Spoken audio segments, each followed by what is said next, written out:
तुमचं जर कुठे स्थळ सुचवायचं असेल ना, अहो हसू नका, खरं सांगते मी, तर ना तुम्ही बाकी काही सांगा, नका सांगू, पण आठवणीने एवढं सांगा की ती अत्यानंद महाराजांची परमभक्त आहे. ओके. पण एवढंच नका सांगूत हा. माझं शिक्षण सुद्धा खूप चांगलं आहे हे सुद्धा सांगा भाऊजी. ते नाही का एवढं महत्वाचं? मला एक महाराज मिनिट. हे तुझे जे अति आनंदित बाबा आहे अत्यानंद महाराज, सॉरी हा जे आहे ते म्हणजे संधी विग्रह केला फक्त. काय करतात ते? हो खूप मोठे संत पुरुष आहेत ते. बरोबर. मोहमायेच्या जालातून सुटलेले संत आहेत ते, सिद्ध पुरुष. फक्त त्यांना सकाळ संध्याकाळ गोडधोड लागतं, सारखं फॉरेन ट्रिपला जायचं असतं आणि आपण त्यांना ना काहीतरी महागडे गिफ्ट द्यायचे असतात. बाकी खूप साधे आहेत ते, अगदी छान. आणि त्यांनाही लग्नाला मुलगी मिळत नाहीये.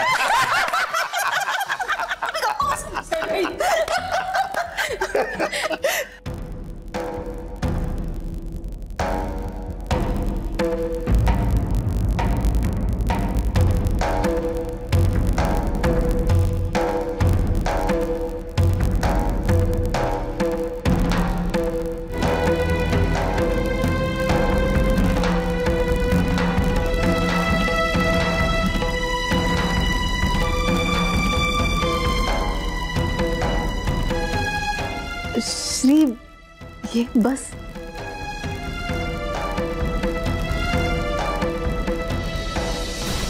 श्री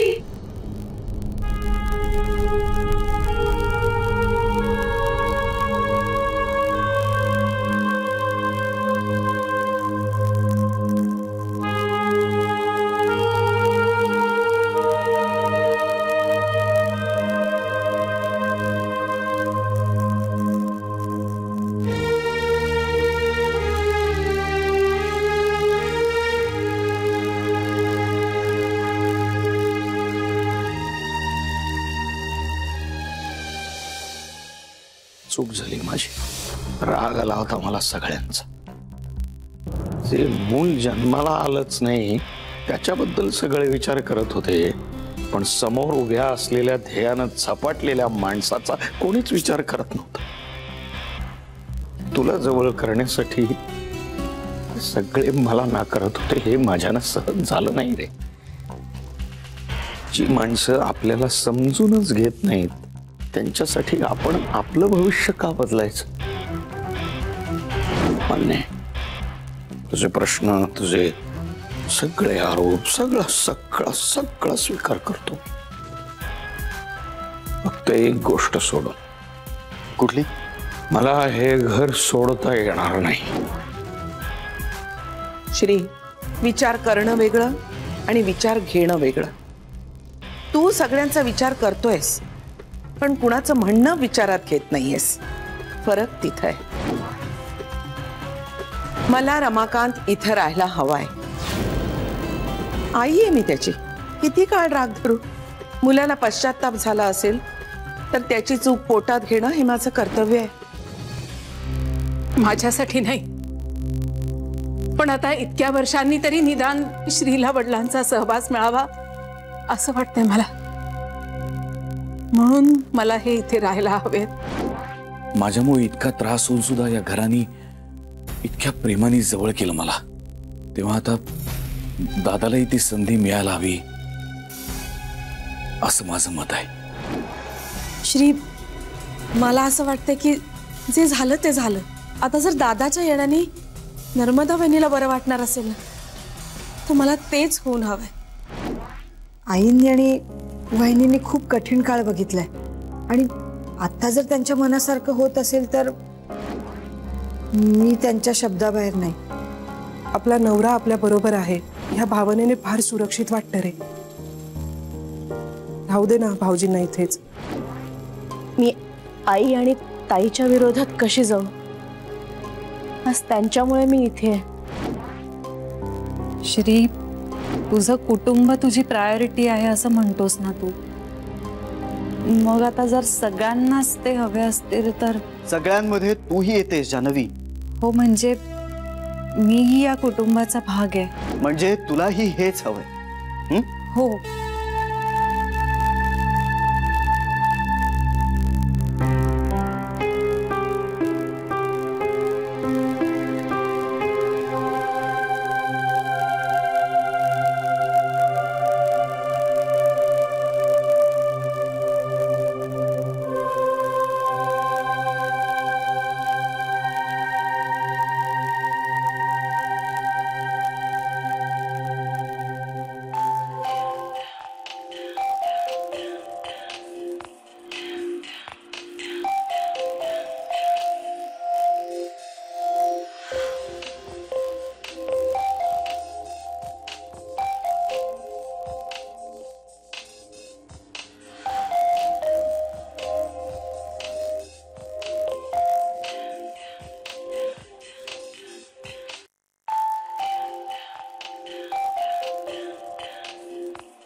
अरे बाबांचा फोन येतोय, कट होऊ दे, मी पुन्हा करते.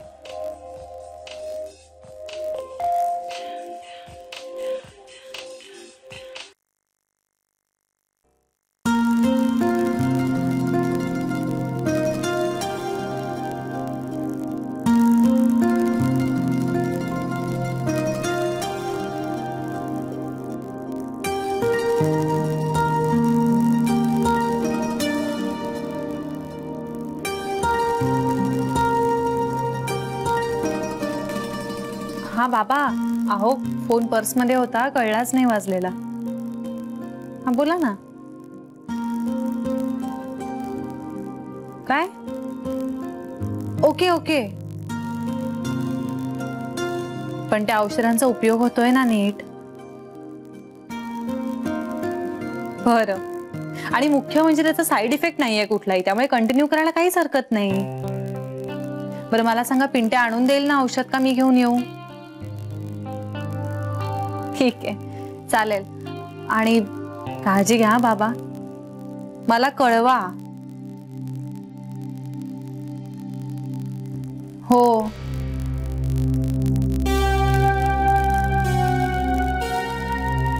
बाबा मी बोलते मग तुमच्याशी.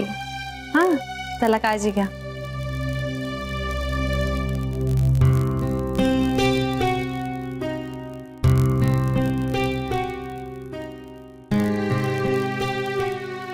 श्री, अरे बाबांचा फोन होता. त्यांचं ते गुडघ्यासाठीचे औषध चालू होतं ना, ते संपलं होतं. तर डॉक्टरांनी पुन्हा 3 महिन्यासाठी तेच कंटिन्यू करायला सांगितलंय. तर ते कंटिन्यू करू ना हे विचारायला फोन केला होता.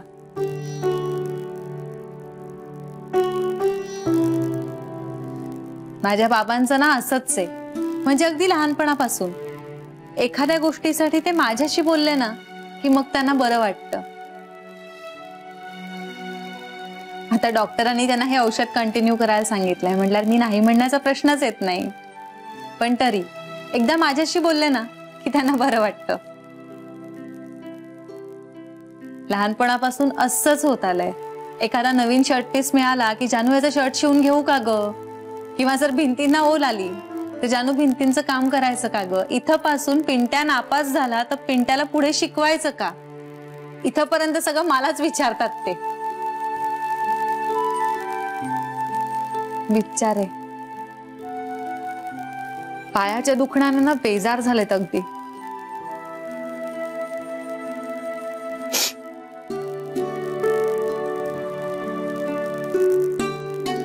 जान्हवी, तू तुझ्या बाबांना बाबा असं केव्हापासून म्हणायला लागलीस?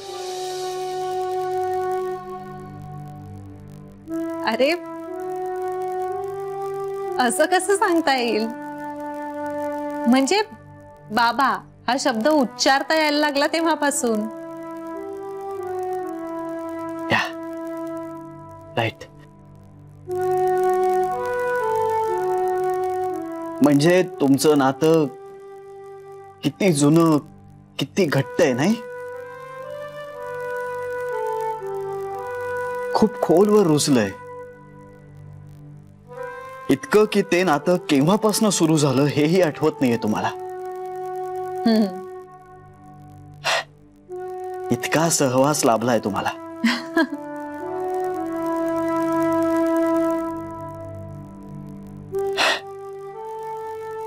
कळलं तुला मी असं का म्हणालो ते? सहवास लागतो जान्हवी.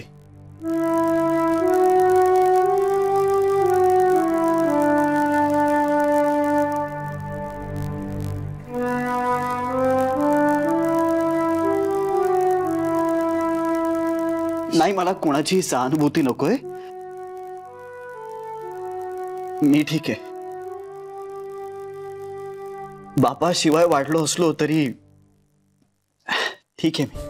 श्री, मला तसं नव्हतं म्हणायचं. Anyway, good night.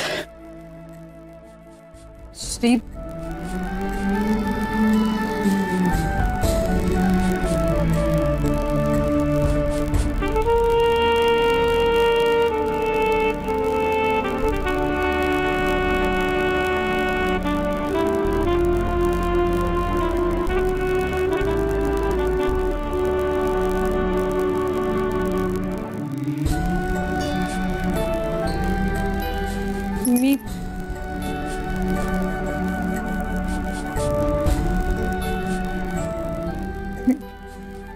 पाणी आणते मी.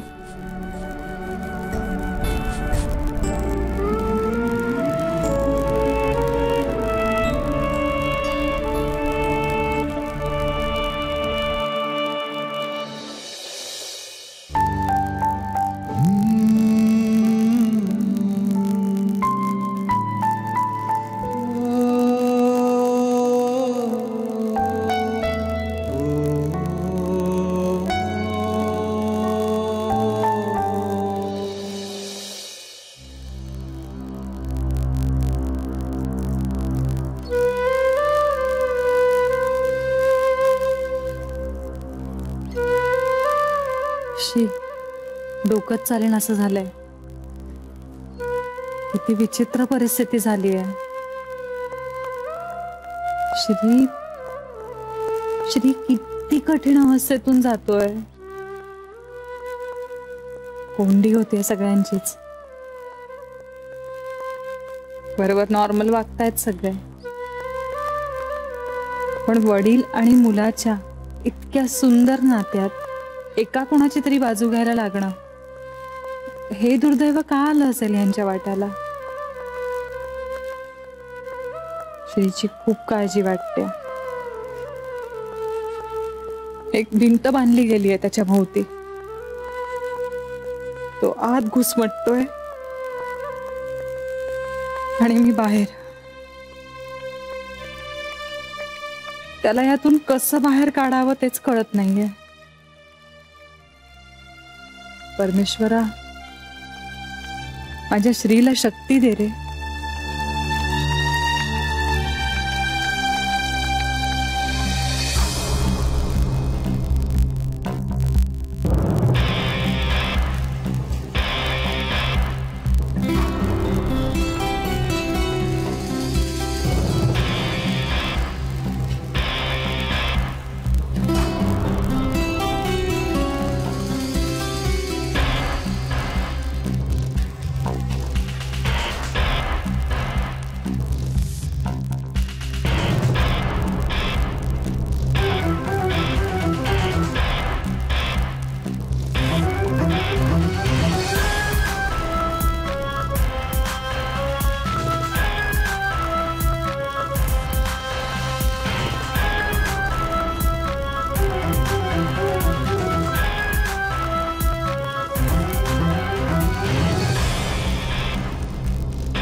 आणि बरं का गाई,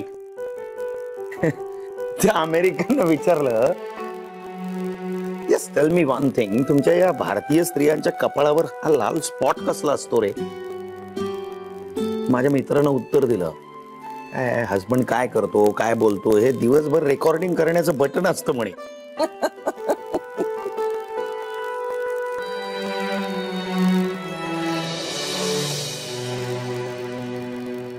श्री ये ना, बस नाश्ता आणते. नाही नको. अरे बस तरी ये.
झालं का ग? ओके ओके काय करताय? अगं स्टूल तुझ्यापेक्षा हलका आहे ग. मला भीती वाटते ना उंचीची, त्याचं काय झालं झालं का? सरबत घ्या. सरबत आलं. हो डोंट वरी डोंट वरी. तू तिला सोडू नको दादा. नाही नाही नाही, अजिबात नाही. झाडू दे. आणि मुळात आज तुम्ही हे काम काढायलाच नको होतं. एक तर पंखा बंद आहे, आधीच मरणाचं बरं उतर हे सरबत दे. एक मिनिट सरबत तर पिऊ दे. पण मला तू काय मग मला कसं धरशील सर पण तू आता ठेव. हा मी उतरते आधी. आई ग. घ्या बरं आता स्वयंपाक करायला लागूया. सरबत पिऊन घ्या पटकन. बरं का? मी ऑलरेडी तयारी सुरू केली आहे स्वयंपाक. क्या बात आहे. कमाल. श्री घे सरबत घे. नाही नको. श्री पटकन सरबत घे, फ्रेश हो आणि आमच्या मदतीला ये. चल. हा मी नंतर येतो.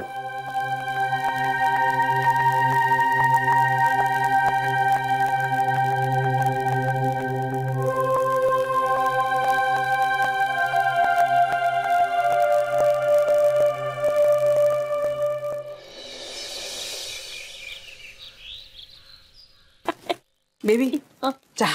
अगं तू का आणलं चहा? अगं तू आली नाही चहा प्यायला म्हणून घेऊन आले. म्हटलं बघावं तरी काय चाललंय तुझं आणि काय पसारा घातलायस? अगं एक फोटो शोधतेय मी. काल दादा बरोबर बसले होते ना गप्पा मारत, तेव्हा एका फोटोची आठवण झाली, तो शोधतेय. कसला फोटो? अगं त्याच्यामध्ये मी दादाच्या कडेवर आहे, उमा दादा बाजूला उभा आहे आणि खूप असा करतो आणि कांता पाठमोरा उभा आहे. पाठमोर? हो. का ग? अगं जाम चिडला होता तो. पण कशाबद्दल? अगं हे दोघं जण खेळायला घ्यायचे नाहीत लहान असताना मला. प्रत्येक गेम मध्ये मी जज असायचे, अंपायर असायचे किंवा प्रेक्षक असायचे. मग मी रडत रडत दादाकडे जायचे. मग दादा खेळायचा माझ्याशी आणि मी या दोघांना खूप ओरडायचा. त्या दिवशी पण असाच ओरडला होता कांताला, म्हणून फोटो काढताना चिडून पाठूवर उभा राहिला होता. पण दादांना कायम त्या धटिंगणांविरुद्ध माझी साथ द्यायचा. तोच फोटो शोधते मी. ते आईकडे असेल का? विचारायला पाहिजे तिला. खूप लाडकी होतीस तू. म्हणजे तुला बेबी सुद्धा म्हणायचे नाहीत नी? काहीतरी मनीमाऊ वगैरे. तू दिसतच असशील मनीमाऊ सारखी. खूप प्रेमळ होता ग दादा पहिल्यापासूनच, आणि स्वभावाने गरीब. खरंच माणूस म्हणून खूप चांगले आहेत ग ते. पहिल्यांदा मी त्यांना भेटले ना तेव्हा काय जाणवलं माहितीये? त्यांचा सुसंस्कृतपणा. हट्टाला पेटून एक चूक केली आणि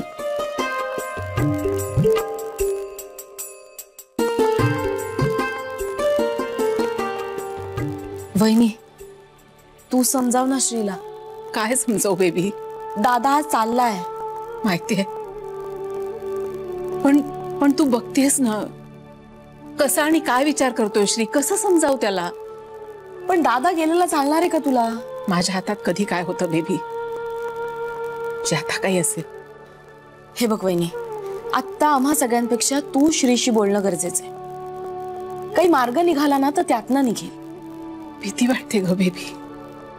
कसली भीती वहिनी? वहिनी कधीतरी श्रीशी बोलावं लागेल की नाही, आणि दादाला आपल्याला थांबवावंच लागणार आहे, आणि त्यासाठी तुला श्रीशी बोलावं लागेल.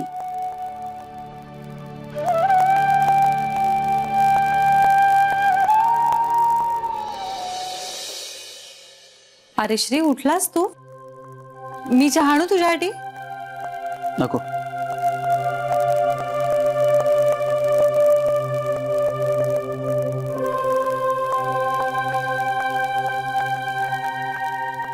काही खाणारस का तू?